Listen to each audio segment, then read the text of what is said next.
Good afternoon. I'm Dan Tichenor of the Wayne Moore Center for Law and Politics at the University of Oregon, and you are joining one of our virtual public affairs speaker series events, which is made possible by donations from audience and community members like you.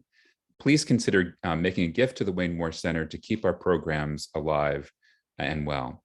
Today's focus is Uneasy Justice, the Roberts Court 2022.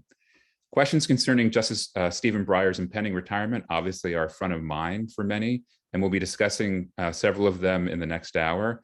But we'll also be exploring challenges to the legitimacy of the Roberts Court, and also think about its place in history, as well as a number of momentous cases that it's going to be deciding this session. To help us gain richer insight about the Roberts Court in 2022 are three impressive law and court scholars who are very familiar to Wayne Moore Center audiences. In alphabetical order, Mark Graber, Regent Professor at the University of Maryland's Carey School of Law; Anna Law, Herbert Kurz, Chair of Constitutional Rights at CUNY's Brooklyn College; and Julie Novkov, Dean of SUNY's Rockefeller College of Public Affairs and Policy. And I know in our announcements that you signed up for this event that you've seen their bios. If you want to see them again, please find their full bios on the Wayne Moore Center's website, waynemorecenter.uoregon.edu. Our panel looks forward to answering your questions in the last portion of today's program, and you'll notice on the right side of your screen is an area where you can write in your questions. Okay, let's dig in. We have lots of post-Breyer issues to discuss, as I've mentioned, but first I've asked each of our panelists to start by reflecting on two larger questions. According to Gallup, public approval of the court is down to a new low, 40%, down 9% since July. And so one key question is, does the Supreme Court have a crisis of legitimacy on its hands? And the second question is, how should we view the 2022 Roberts Court historically? Is it on uncharted ground or familiar ground? And to start us off is going to be Julie Novkov. Thank you, and thank you so much for the invitation. It's a great pleasure to be with you virtually back at the University of Oregon and with such wonderful scholars as Anna Law and Mark Graber. So is the court headed toward a legitimacy crisis? Well, I think we need to ask what contributes to perceptions of the court's legitimacy, when and under what circumstances do these perceptions matter, and then what's at stake in declaring a crisis of legitimacy. We learned some interesting things during Bush versus Gore. Many scholars at the time, I'm sure you'll remember, those of you who were around at that time, saw that when a narrowly divided court split on partisan grounds to grant Bush his electoral victory, many decried that decision not only as wrong, but as potentially delegitimating to the Supreme Court. And we predicted, oh, this is going to be a real disaster. But ultimately, we saw a brief bump in negative polling for the court as an institution and a gradual reversion toward normal over the course of the Between Bush versus Gore in 2000 and the election of 2016, there have been a number of decisions that have created a lot of controversy on both the right and the left. And we saw sort of the same kind of thing. People were talking about it, but it wasn't so much affecting perceptions about the court's legitimacy. We saw a new and interesting dynamic emerging in the election of 2016. Exit polls always ask if the Supreme Court or the federal courts are a factor in people casting their presidential votes, and almost always it's a minor factor. It's fairly low on the list of reasons to cast their votes in particular directions. In 2016, it was a major factor, particularly for Republican voters. So in prior terms, the court has been able to make politically charged decisions secure in the knowledge that it is institutionally safe. Now, however, led by the conservative wing, the court seems to be actively entering political space with full knowledge that it will be perceived that way and celebrated on the right. I want to walk you very briefly through what I think is the strongest example of this behavior, which is the court's jurisprudence on abortion.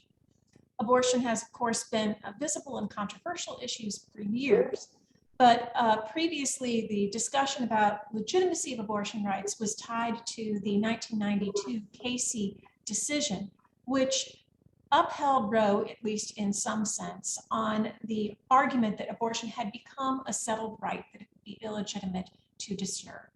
Since then, we've seen occasional adjustments from the Supreme Court in abortion jurisprudence, gradual loosening of the regulatory standards under undue burden, which has created alarm but not threat to legitimacy generally.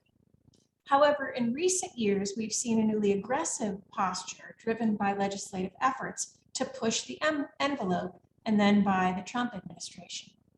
In 2016, the court again reaffirmed the principle of Roe versus Wade and whole woman's health and struck down additional regulations in 2020 in the June case. But in 2019, they upheld an Indiana fetal remains law, and we've seen obviously some movement on contraception as well. The current moment feels different to me. Note the controversies that the court will be handling this term, several cases touching on these issues. We expect the court to grant cert, of course, if it observes legislative or executive defiance of settled jurisprudence. But in these cases, the court seems to be signaling its intention to collaborate with the defiers. So we have AMA versus Cochran, which asks whether the Trump-era HHS rule barring the use of Title X funds in projects where clients receive counseling or referrals for abortion violate other federal statutes. An opportunity for the court to undercut some of the foundations of administrative law. In Dobbs, the court is considering a Mississippi law that will prohibit almost all abortions after 15 weeks. And then, of course, there's the Texas 6-week abortion ban and its mechanisms. SCOTUS has allowed a federal lawsuit against this regulation to proceed, but seems in no hurry to address the conflict, nor is it interested in pausing the law's operation while the legalities are sorted out in state and the lower federal courts. So copycat laws being crafted and have been filed in South Dakota, Oklahoma, Missouri, Alabama, Arkansas, Florida, and Ohio. We will almost certainly be in a new jurisprudential space on abortion and contraception by late June, but it remains to be seen whether a ghostly shell of Roe will remain, likely around a narrow majority that agrees that there is a limited right to seek abortion. I doubt they will allow states to prevent people from traveling. And states will probably not be permitted to ban abortion if the life and possibly the health of the pregnant person are placed at risk. The reality, though, is that even without a formal reversal, the idea of freedom to control one's choices about pregnancy is and always has been highly contingent on resources and geography, at least since Casey. Does this constitute a legitimacy crisis? Well, ultimately, that's up to us. Great. Thank you, Julie. Anna, you want to jump in? Sure. Thank you, everyone, for spending your afternoon with us. So Dan's question was, does the Supreme Court have a legitimacy problem? You mean the institution where the last 3 justices were appointed by the guy who lost, the orange guy who lost by almost 2.9 million votes, who aided, who was twice impeached and incited a domestic insurrection? There might be some legitimacy issues, and it may not always be clear why we care about legitimacy in the court. And I want to point out that the Gallup statistic that Dan cited, the low approval rate of the court, 40%, the last time in September 2021, that's the lowest percentage that the Supreme Court has clocked in at since Gallup started polling for that number in 2020. So we're at the lowest point, but why does it matter? Well, it matters because the federal judiciary's decisions are not self-executing, and they derive to the extent that we, the people, comply, it's whether we think the decision was legitimate. So it's not that the Supreme Court, there's no Supreme Court police to enforce those decisions. So if we don't, it's not that the court should always follow polling numbers, but if we don't, or the majority of the American people don't respect the court, then we may not comply with decisions, and then that institution is weakened. So Dan's second question about the Roberts Court, are we on uncharted ground? No and yes. So briefly, no, because as Mark will explain in more detail in a minute, the Supreme Court is not a progressive institution. Over the course of US history, it has been a very conservative one. It is not usually an agent of change. It supported slavery for over 100-something years. So no, the Roberts Court, is it on uncharted ground by being so conservative? No, but yes, they are, in that we have studies from political science, Robert McCloskey in particular, his classic, that the Supreme Court doesn't usually go so far in front of public opinion. And right now, with public opinion, they're in the dumps. They're underwater. And the public is very enthusiastic about some Biden policies like Build Back Better and infrastructure, that and COVID mitigation policies that the court is not really into. So in that respect, yeah, it's complicated. So just briefly, when we get to the case area that I'm watching the most is gun policy.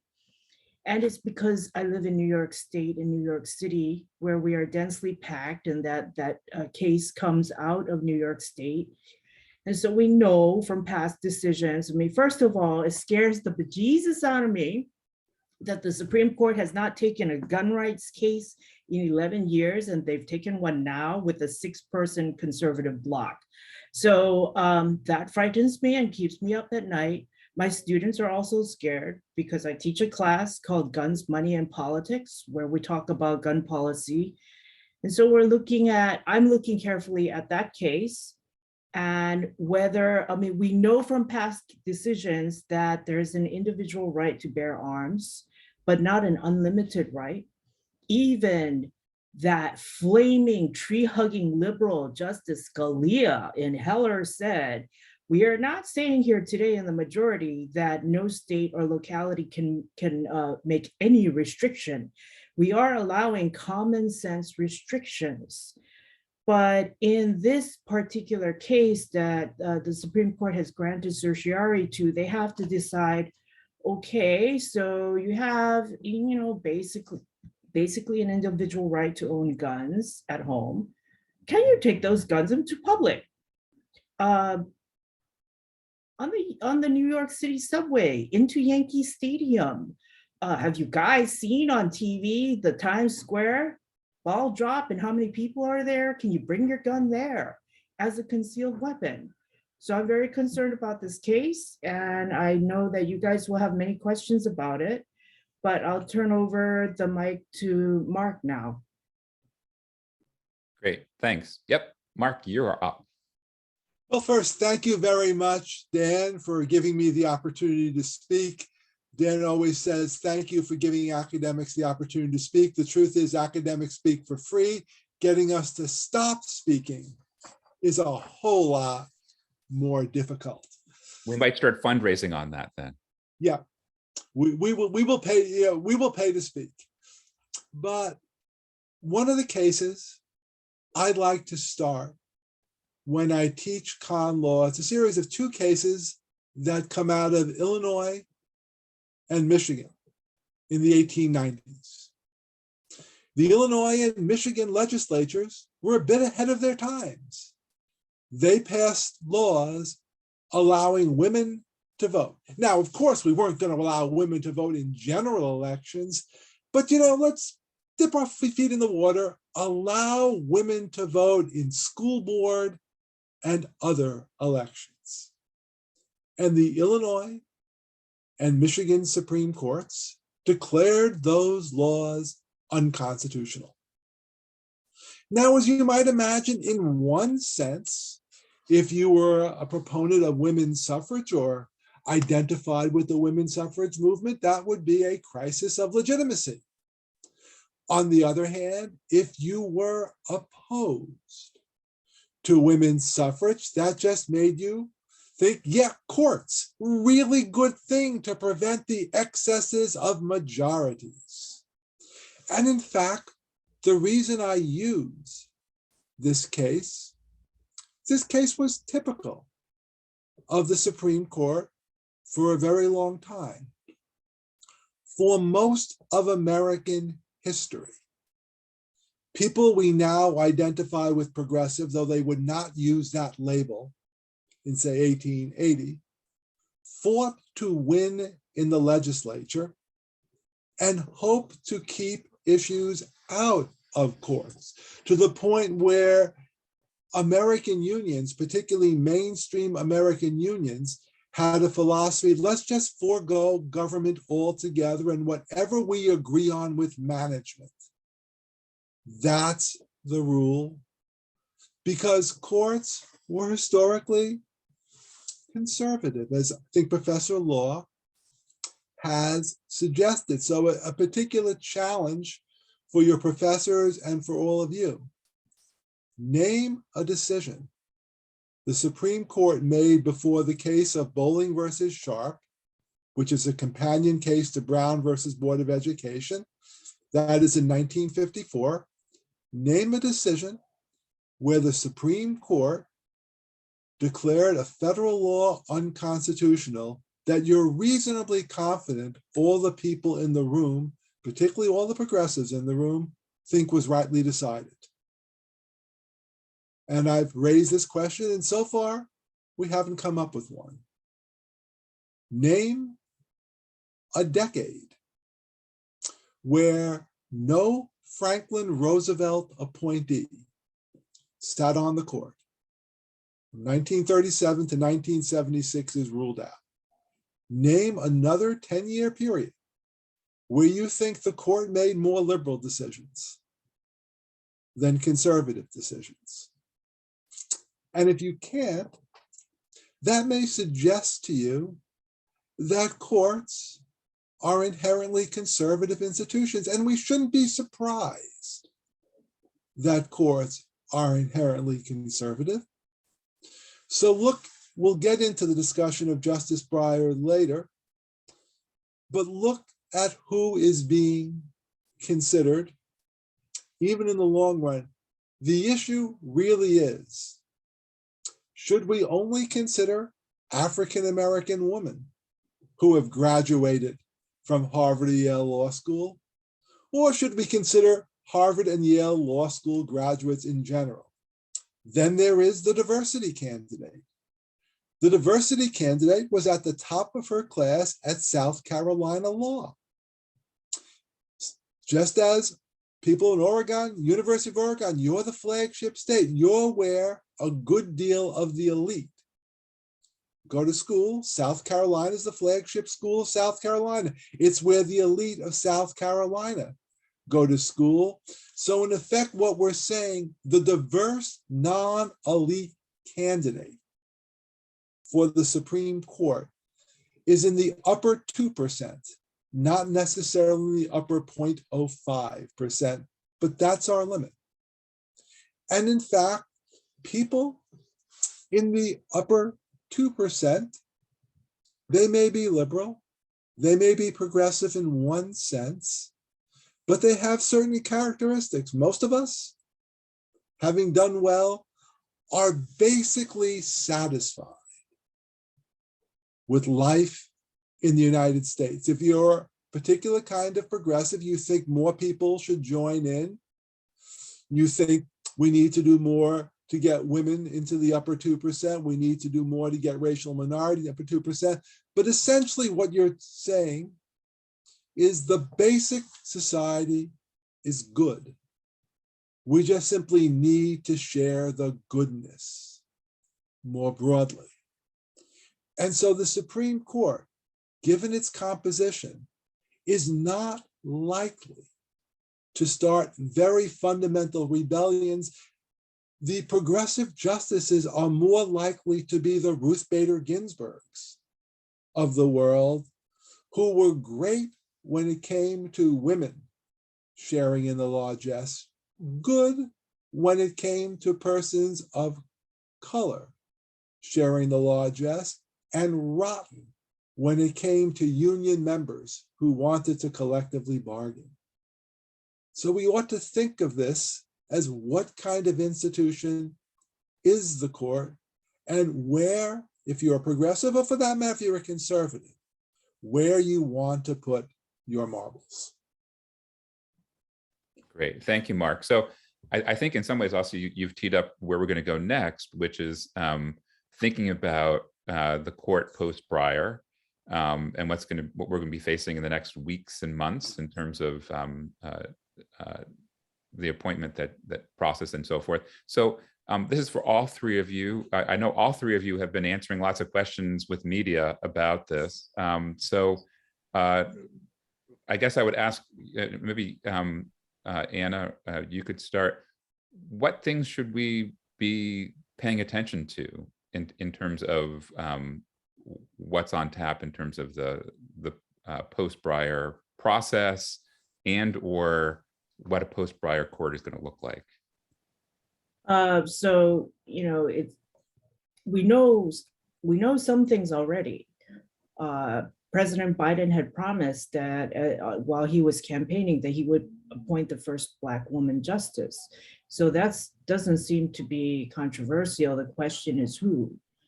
I think that we should be looking at what is the background of the person. Because if you're a conservative, you want someone from the Federalist Society that's approved by the Federalist Society because it says something about their ideology and their conservativeness and the kind of conservativeness. If you're a liberal like Biden, you would want someone who is not just African-American and a woman, but also what was their work background? Did they work for government? Did they work for a corporation? Were they a prosecutor? Were they a public defender? Those experiences shape how they see cases. And I would argue it's not that it's not a matter of, well, you know, we're going to appoint the first Black woman to the court because she's going to represent all the views of all the Black women who all think the same way. There's no such thing. But it is reasonable that if she shares the phenotypical markers and gender markers of a Black woman, that they will have had a set of experiences that Black women have had. So I think we should take a good look at what's the background, what's the work background of the person that's being appointed and nominated. Is there anything we should be thinking about in terms of, you know, the process here? So, you know, everyone, at least many folks who are in on this today have, I'm sure, heard the news about Senator Lujan, and you know how slim the majority is in the Senate. I believe the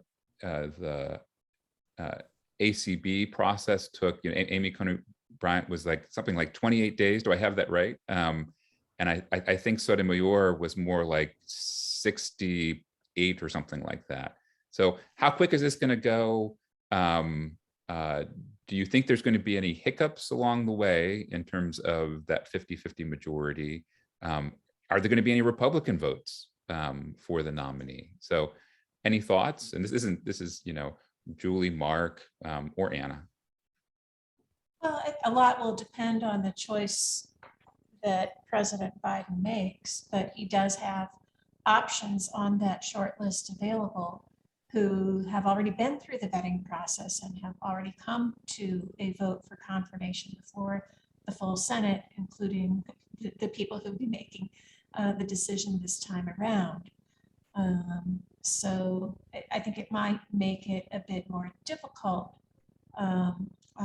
for some Republicans who voted in favor of these candidates to then reverse course and say they're completely unqualified to serve at the US Supreme Court if they've been confirmed to serve as a district court judge or as a circuit court appeals judge.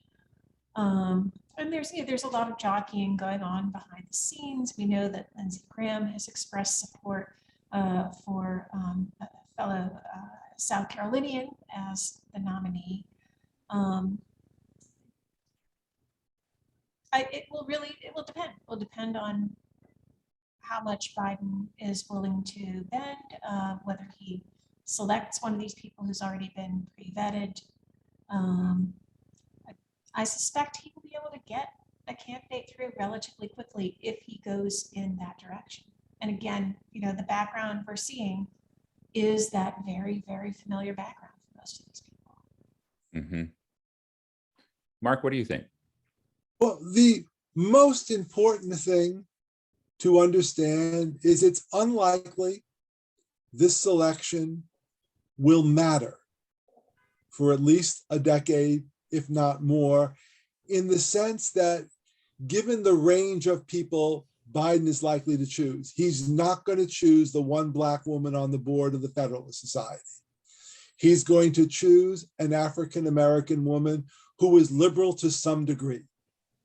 And that degree may vary a little bit, but for that person to matter, there have to be two more liberals on the court. So it will be interesting in some sense, will the Biden justice be more the Sotomayor, write the angry dissent, or more in the Kagan mode, just sort of say, oh, this is just bad, and try to fashion a position in the center, which turns out not to exist.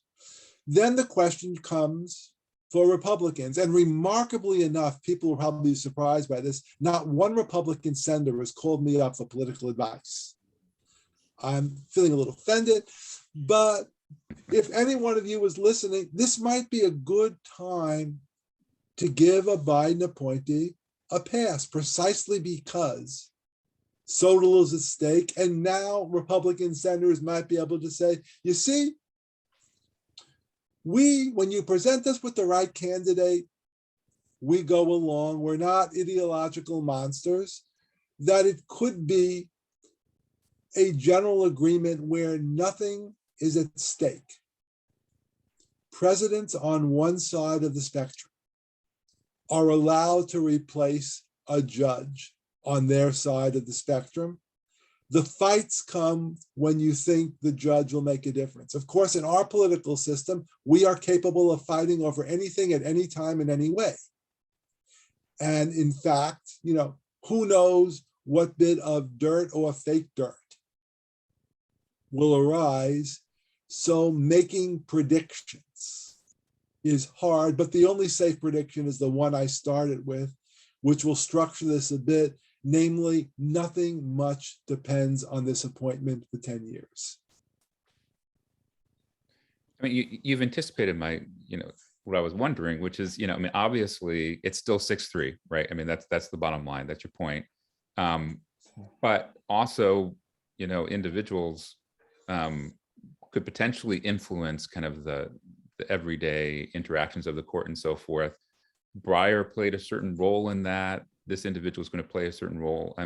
If you guys are going to kind of look into your crystal ball, do you think it's going to make any difference? So we can assume the 6-3 doesn't change much, but depending on whether it's the person who's being talked about who clerked with Justice Breyer or someone else, does that make much of a difference, or is it just kind of boiled down to, hey, it's just this 3 liberal members on their own? Well, let me take a crack at that. I think that even if the new justice is writing in dissent and voting with the minority, if she is a Black woman, she will have a different view of some of the legal issues that the court has to confront. and she will bring it to the entire court's attention, and she may be voted down, but the majority is going to have to address it and to say something about why it's not important, because she will bring it up in the dissent. So in that respect, she could broaden the vision of the court and its assessing its impact on all Americans. Let me Could ask, I? yeah, jump in. We'll have to have a conversation here. I'll suggest there's a possible different impact. It's remarkable the way Supreme Court opinions can ignore arguments on the other side. So in one sense, the mere fact that a justice writes a great dissent can be ignored. What will be interesting is, for example, in the legal academy now, there are no Breyerites or Kaganites in the broad community that is saying, you know, what Breyer and Kagan have done is chart the path we want to walk down once we regain control of the court. Sotomayor is far more active in suggesting a path. So where it is likely this judge might have influence is not that Kavanaugh now says, you know, I just got to respond to this person and really take her view into account, but lawyers, academics may find this person inspiring, may find in this person's jurisprudence a path that they want to push. And given that Democrats, particularly Biden, is making appointments to lower federal courts, we may see this person's influence showing up in the lower federal courts rather quickly, long before my facetious 10-year moratorium. And that makes sense to me as well. Whoever the ultimate person is, she will be very aware that when she's writing to her colleagues, but she's also writing to an external audience that includes people in the future, planting seeds that she might ideally hope would sprout ideas that people can pick up and advance down the road. And I think some justices are simply more apt than others to have public audiences in mind when they're writing their opinions. And it will be very interesting to see the new justice is writing in those multiple registers very consciously. Great. So at this point, I kind of want to dig into which cases you guys are paying the most attention to, or what issues during this 2021-22 term. And actually, you know, Julie, you dug into this in your opening comments. And Anna, you were also teased a bit about gun cases and so forth. But I wonder if we could pivot there right now and just, you know, talk about where you see, you know, the biggest headlines for the court in terms of the upcoming decisions, what the big impact is going to be or not, and what you're paying the most attention to. Biggest headlines or biggest long-term impacts? Because I don't think they may necessarily be the same things. Yep. So I would say go with the big impact. And if there's certain things you think that we are going to be kind of led astray by paying attention to the headlines, by looking at certain things that actually won't ultimately amount to much, we'd love to hear about that too. I would presume that anybody who teaches constitutional law, if they're looking forward, will have incorporated some more information about the administrative state in their syllabi this semester. And they will be looking to lay the foundation so that students can understand what is happening with the relationship between the executive branch and with Congress, and the extent to which the court will or will not be exercising robust oversight over these kinds of engagements. And then also just the general scope of power that the federal administrative state has to go in and structure policies that affect our lives on a day-to-day basis. Mm-hmm. Anna or Mark, who do you, Mark, why don't you jump in? Okay, two things. One, I just finished a very good essay by political scientist Amanda Hollis-Brusky, and she just reminded us to look at the under the radar. You know, we all know abortion. We all know affirmative action. But she points out the court often has its greatest effects in things that don't make the New York Times deadline. So I suspect, I see we have 237 attendees. I wonder how many of them know about the non-delegation doctrine. When Congress can delegate powers to administrative agencies. For New Dealers, the answer was simple, and students love it whenever they want to. The reason why they love it is it's easy to memorize. The reason why bureaucrats love it is, okay, we get to run things. Supreme Court is thinking of cutting back on that, which will essentially fundamentally alter the way Congress does business and make it a lot more difficult to regulate, because simply put, Congress cannot minutely regulate as some Supreme Court justices might fantasize. Second thing that will show up in under the radar cases, and it actually showed up a little bit. Last week, there were 4 dissenters in a very minor capital punishment case. Amy Coney Barrett was the 4th. It'll be interesting to see, is Barrett a conservative, and Catholicism does nothing? Or will it turn out that on things like capital punishment, on some other matters, Barrett may have some surprising liberal strands? So one of the things we've learned is Alito is a Republican. Thomas is a Republican. Kavanaugh looks like a Republican. Gorsuch is a Republican with a libertarian streak in a few cases. What's Barrett?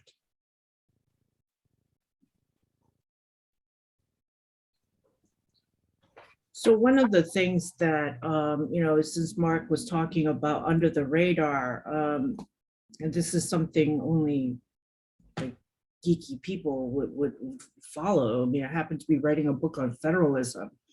Federalism is like, you say that word and you put it in print, it's like visual ambient. I mean, people see the word, they glaze over and start feeling like they want to take a nap. But this court is, it's continuing the Rehnquist court devolving power to the states. And that can have all kinds of very interesting consequences on abortion, on gun policy, on a host of other policies. And so I think that's one of the things that we need to watch for. Great. And I want to throw out a few random things. One is something that folks have mentioned in the chat box, which is those of you who are fans of Jane Mayer's investigative reporting may have seen her recent work on Ginny Thomas, the wife of Justice Clarence Thomas. And so I wonder if any of you have paid attention to that, whether you think it matters at all. One of the things that, for instance, Jane Mayer talks about is that the ethics regulations on the court are next to nothing. So what do you all think? It feels gotcha to me. And that is, I object to Justice Thomas on a great many lines, but I have no doubt that he's a sincere Trumpian. He's married to a sincere Trumpian. She does a lot of political work. I don't think it has any effect on him other than to confirm, but hopefully we live in a world where Supreme Court justices, if they are men or if they're married to a woman, that woman will be professionally active as they are. And if you're on the other side of the fence, you're not likely to like their professional activities. But I think there's so much to object from my perspective to Thomas. This feels gotcha. I would agree in a certain sense in that Thomas's decisions in so many cases seem to be way overdetermined without bringing Ginny Thomas into the analysis in any way, shape, or form. I would say, though, that I find it troubling the extent to which the federal courts and the Supreme Court in particular don't hold themselves accountable to the kinds of standards for behavior that we expect in a society that respects the law and respects the integrity of persons. We know that over the years, there have been some really horrible sexual harassment incidents in the federal courts. And it would be good if the federal courts generally took these kinds of issues more seriously. And that would include thinking about conflict of interest issues that might come up. I just wanted to add that Julie and Mark, you can correct me if I'm wrong, but first of all, the ethics rules applying to the federal judiciary are very wimpy, but there are rules that apply to the lower federal courts that don't apply to the Supreme Court. I mean, what is going on over here? I mean, it's so there's something very wrong about that. Okay, so random question number 2, which is the January 6th investigation going on. You know, we have the Supreme Court handing down one key decision about access to documents. Are you anticipating anything else, you know, coming from the court on this? And any thoughts about you know, with that investigation? Do you think that they're going to have any limitations that might be handed down by the court? I mean, I know it's impossible to know for sure, but what's your hunch based on that initial vote? Will there be more litigation? Absolutely, there will be more litigation. The Trump campaign will continue to litigate this and litigate it and litigate it. I believe, however, that we need to pay attention to what's going on with this litigation and what it's trying to accomplish. I believe that with a lot of the pre and post-election litigation, the Trump lawyers who were pushing these suits had no illusions that they were going to be on the winning side.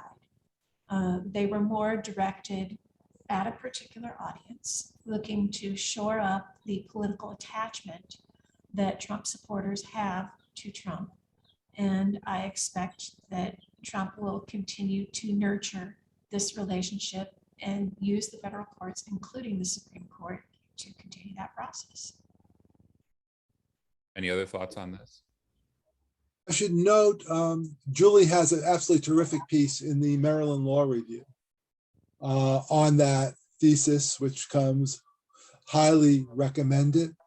Just to add, though, one thought on the other side, and that is there are a number of Republican judicial appointees, including Trump judicial appointees, that the rumor is think the Republican Party would be a lot better off without Trump.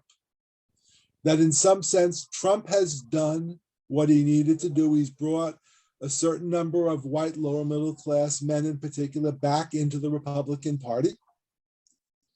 But if Trump could be ditched conveniently, that would be okay. So it would not surprise me to see Trump losing in courts, even with Republican appointees who would much rather have the party identified with someone who doesn't look like, frankly, a tin pot dictator or is corrupt. That there are simply, and I don't refer to almost any other Republican politician in that way, but if you're a Republican, there are simply more honest, more intelligent options out there to do approximately what you wanted to do with Trump. So I just want to remind audience members that you can put your questions in the Q&A box on the lower right side of your screen. And there's several that are queuing up, which I want to get to in just a moment. But I want to just sneak in one last key question for you guys, which is what you think about what's going on with Biden's commission contemplating potential reform for the court, or more generally, what you think about, obviously, lots of discussions on the left about court packing, lots of more general questions about whether there should be some kind of term limit for members of the Supreme Court. So what do you all think about this? So having worked on a congressional commission, I was not expecting, big wave making. And indeed, we didn't get any from the commission because it is a bipartisan commission. In terms of court reform, most of my students are in favor of mandatory retirement ages or a set year terms, like maybe 15-year term. And when I tell them that that would require a constitutional amendment and that would be very difficult, whereas adding members to the Supreme Court, because the Constitution doesn't say anything about the number of members, would be much easier, somehow they're more resistant to that. And I'm not entirely sure why, but I would be, because the constitutional amendment is so hard, I'd go for court rebalancing. Thanks. Mark or Julie, you want to jump in? Julie, why don't you, and I'll. Okay. I think that there's some interesting ideas that come out, but I think sometimes we may focus too much on the US Supreme Court and lose sight of the lower federal courts, which I would argue are also in need of some attention and in need of some additional capacity and perhaps some restructuring of the way that the circuits are divided and the way that they work. Could certainly provide an opportunity for the appointment of many, many more judges who would have an impact on what is happening in the day-to-day lives of quite a lot of people. Remember that the US Supreme Court does not hear very many cases. Almost all cases in federal court terminate.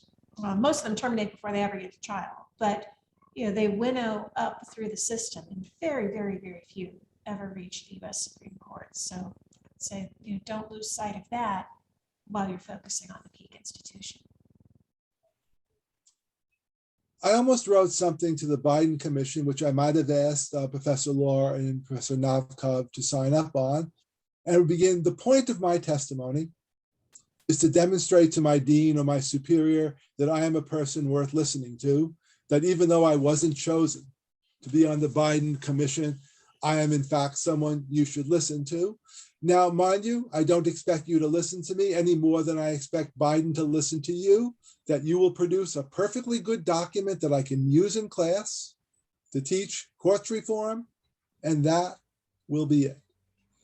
Court reform doesn't come when we have a commission. Court reform comes when we have a strong political coalition controlling the elected branches of the government that is in a position to make credible threats to the judiciary. That's the Republican Party in 1860. That to some extent is the Democratic Party in 1936, only what happened was the Supreme Court largely retreated from its positions. It's not the Democratic Party today.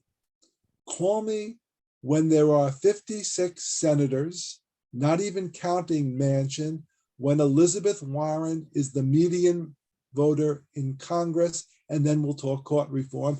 But notice, when that happens, Democrats may think to themselves, well, what we might have is a couple more years of bad decisions, and then we can get this big institution all to ourselves.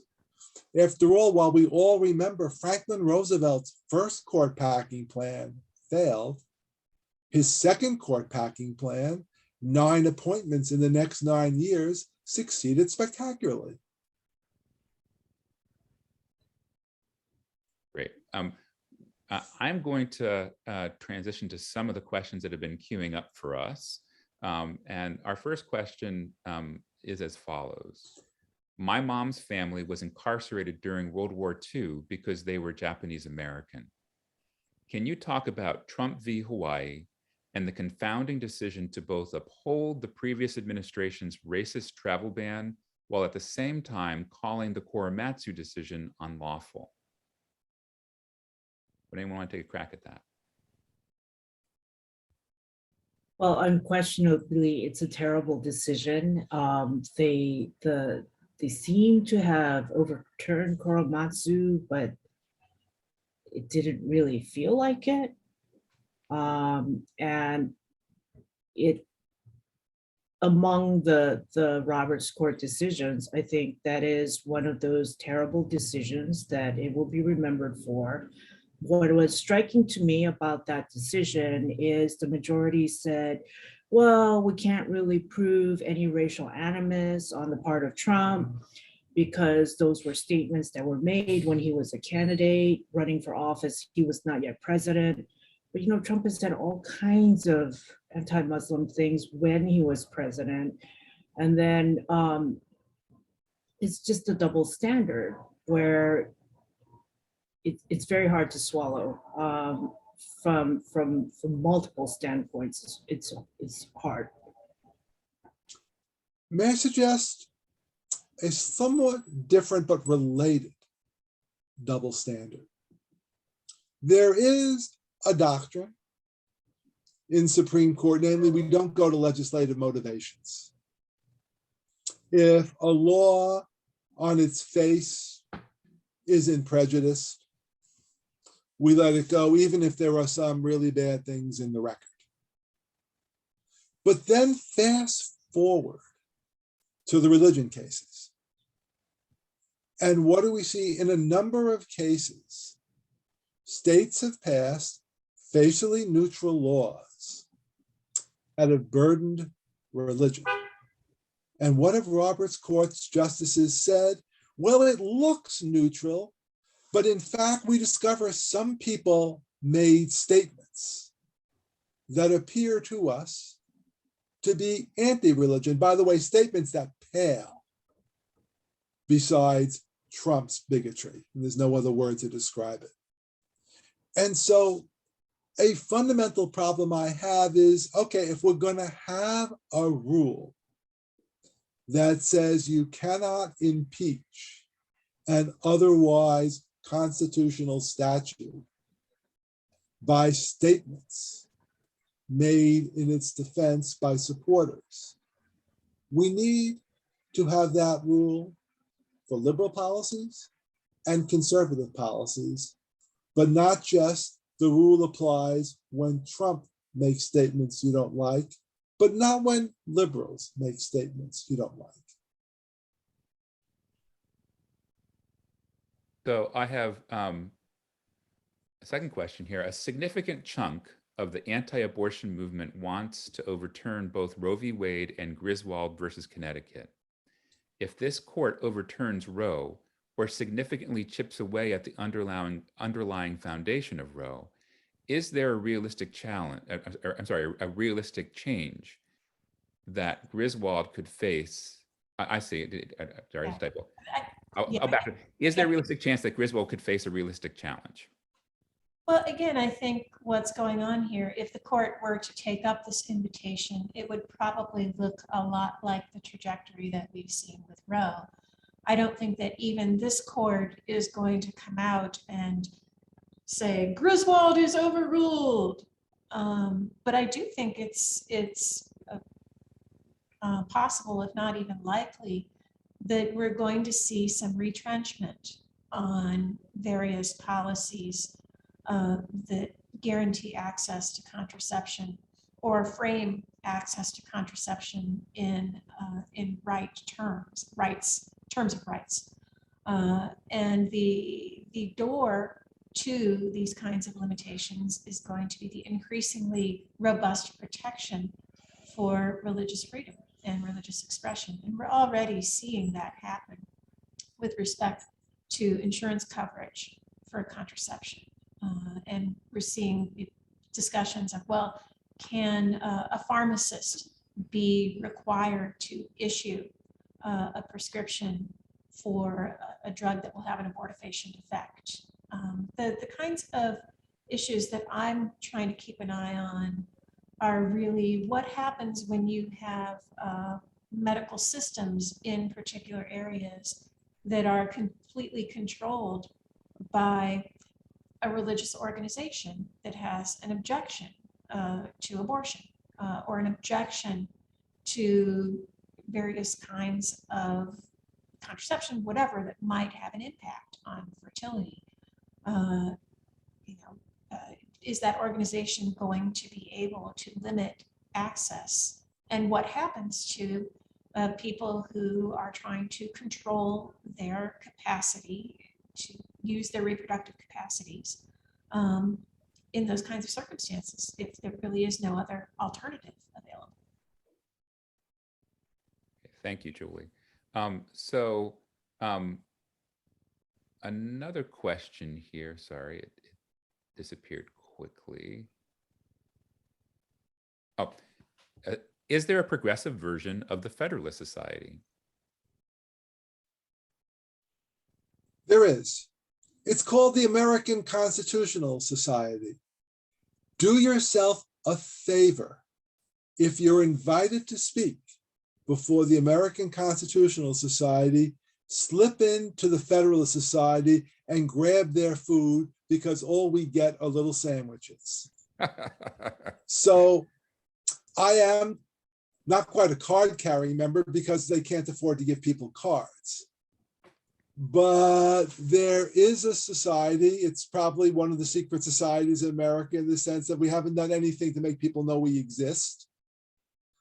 But it's very clear, for example, at no point did Biden say to the people who run it, who are your candidates? And by the way, be confident, unless they can show they've spoken at the last 5 American Constitutional Society meetings, which take place in June in Washington, DC, unless they've been there, they can't get it. So there is a society, and I'm laughing a little bit. I mean, it puts on a nice conference, but it's a society that far more resembles in its political power the Law and History Association, but not nearly as vital and influential as the Law and Courts Association of the American Political Science Association, particularly after Julie's presidency.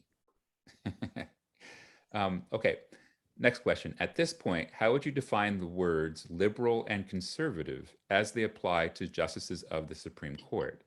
Is there such a thing as a liberal who is also a strict textualist? Is there such a thing as a conservative who believes in legislating from the bench? Okay, you got an hour here, like for that one. I mean, so We've got 15 minutes. all right, well, I'm gonna take one. No judge or justice worth their salt is not going to at least start with the text. So everybody at some point has to be a textualist.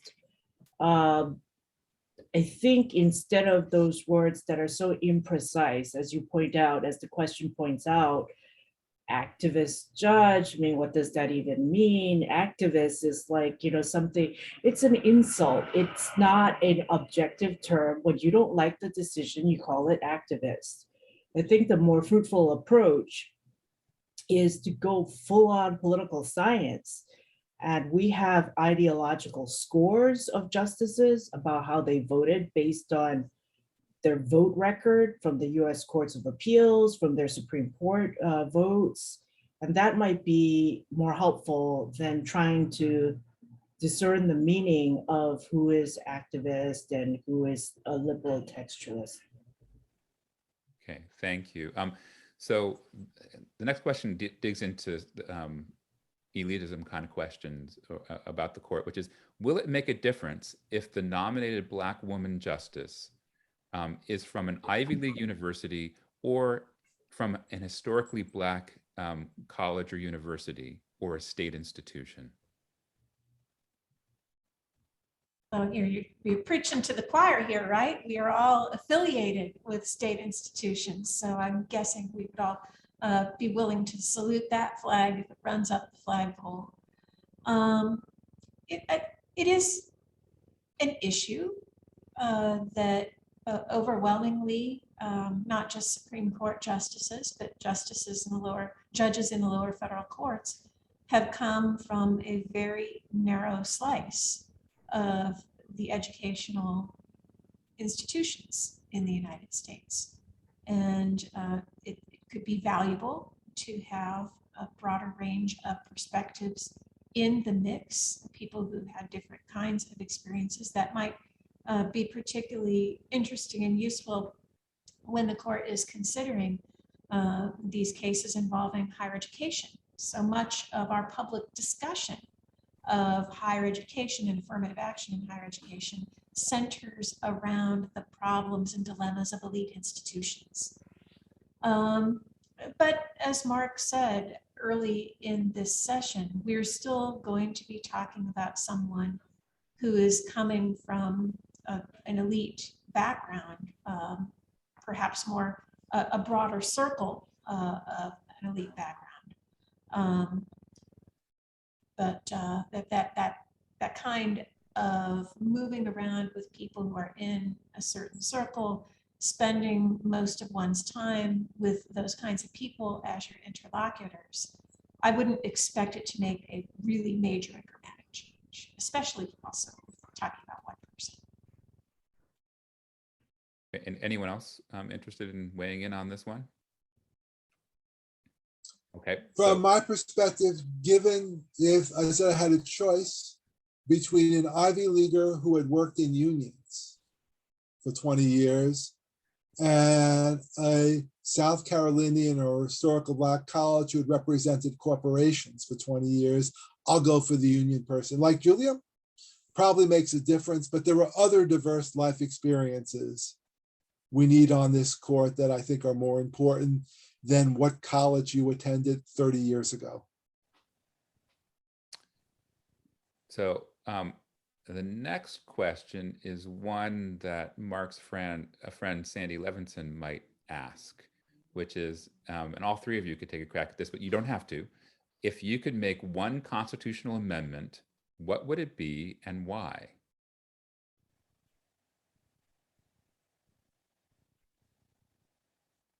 Abolish the Electoral College, direct popular vote of the president. It would be more democratic. Okay, thank you. I'll get rid of the Senate or alter the way it works. It is an interesting fact that the structure of the United States Senate would be unconstitutional if it were applied to the states. I'm tempted to say, you know, why think small? Mine is, regardless of any other provision, whatever I say goes. And here is something more serious. And this is a fight Professor Levinson and I have. I think it's an interesting fight for students. On one view, we have a sound political culture that is being perverted by bad institutions. This is a very populist way of understanding the word good people, bad institutions. If we fix the Senate, the Electoral College, or whatever, things will happen. If only I rule, it'll be very, very good. On another view, we have a problematic political culture. We have a political culture in which false information spreads easy. We have a political culture in which people have lost the capacity to speak to each other. And what I deeply worry about institutional reform that does not look at the political culture is we'll return to something like, it's an old movie, It's one of my favorites called Peggy Sue Got Married. It's one of those time travel. You get to go back in time. You try to correct all your mistakes and you wind up in the same place. And I'm deeply worried if we do not focus on the problems in our political culture, which are a lot more difficult to resolve, we will find ourselves, even if we somehow can make an institutional reform, back in the same place. Well, Mark, do you think there are institutional changes that could have a positive impact on political culture? No, I don't think the Electoral College, the Senate, will do those tricks. I do think we're in a globalizing world. I do think we're in a world where speech looks very different than it was, where campaigning looks very different than it was. And I'm not confident changing institutional structures will be the means for doing it. I rather think, to some degree, and this is what I often say, people don't identify with progressives. I think before worrying about constitutional change, progressives need to gain power under this system. You can't play a chess game saying, if only my knight could move like a bishop, I've got a winning position. You have to win with the rules. And then after progressives win with the rules, then you can figure out what changes are needed and what aren't. But that's my orientation to things. But you only got one party who wants to abide by the rules. I mean, the other party is they're doing voter suppression. They're getting rid of state voting officials that don't toe the Trumpian line. I mean, so what's the effect of unilateral disarmament to follow the rules? And the It's other not party unilateral is like, disarmament. no, but it's. No, it's saying we've got to, maybe we can play hardball too, but progressives don't have the resources to change the Constitution. Progressives need to find ways of working within existing institutions to do things. I think there needs to be more progressive presence at school board meetings across the country. Progressive foundations need, to do what conservative foundations pay people that when someone says, we can't read this book, these people come in, no, this book is good for children. Children need to know this. Children need to know not everything was hunky-dory. In American history, there were good things, there are bad things. But we can't change the rules before we're a majority on the school board. And that requires figuring out in the present system how you get to be a majority on the school board. Okay. I am going to, there's another question here which speaks to, I think, some folks seeing ghosts of the Merrick Garland process. Is there any way Senate Republicans can delay the process until the 2022 elections? Is that question to us or Senator Manchin and Seema? Yes and yes.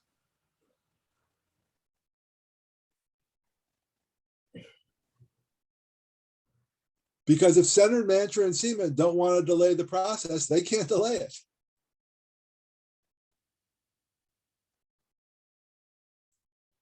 And could you actually, I wonder if the panel could talk a little bit about Sinema and Manchin in terms of President Biden's nomination so far? I mean, they have not posed a veto point to date, correct? So Manchin and Sinema, as far as we know, they were difficult on the infrastructure bill and on different bills, but they've been pretty good in voting with the Democrats on judicial appointments, federal judicial appointments.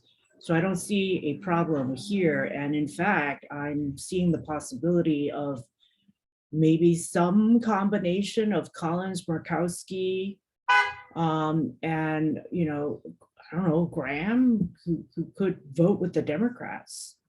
Like some of the, a couple of the Republicans. I'm not saying like dozens of Republicans, but one or two would be helpful. Yeah, I'd go back to what Mark said earlier. This is a pretty low stakes replacement in terms of the impact that it's going to have. And if I'm a strategic member of the Republican Party, I'm likely to wait and think about putting up a much, much bigger fight if, say, Justice Thomas or Justice Alito were to step down in 4 or 5 months. So here's a question that actually speaks to a key theme that I think has surfaced today. Historically, the Supreme Court has been hostile to the rights of minorities, women, workers, and the poor. After growing up with the Warren Court, this fact seems to have been obscured. Is the Roberts Court simply reverting to type and upholding only the rights of primarily white males and wealthy corporations?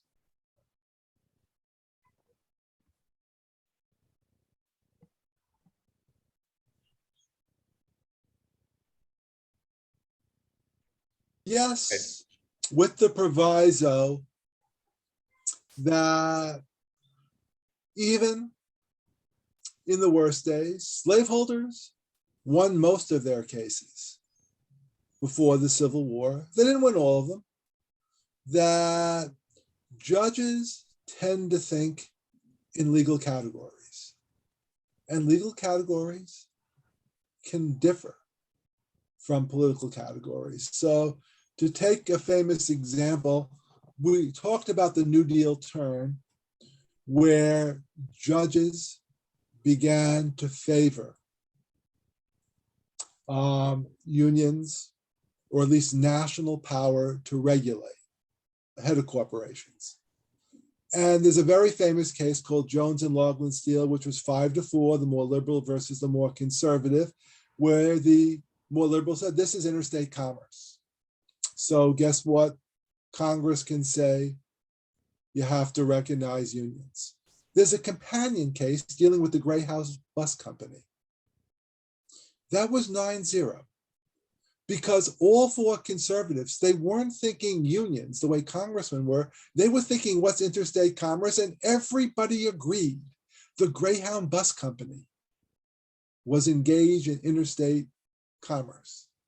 So it turns out minorities, even slaves could win freedom suits in the South when they were able to phrase their claims consistently with the ideologies of the time.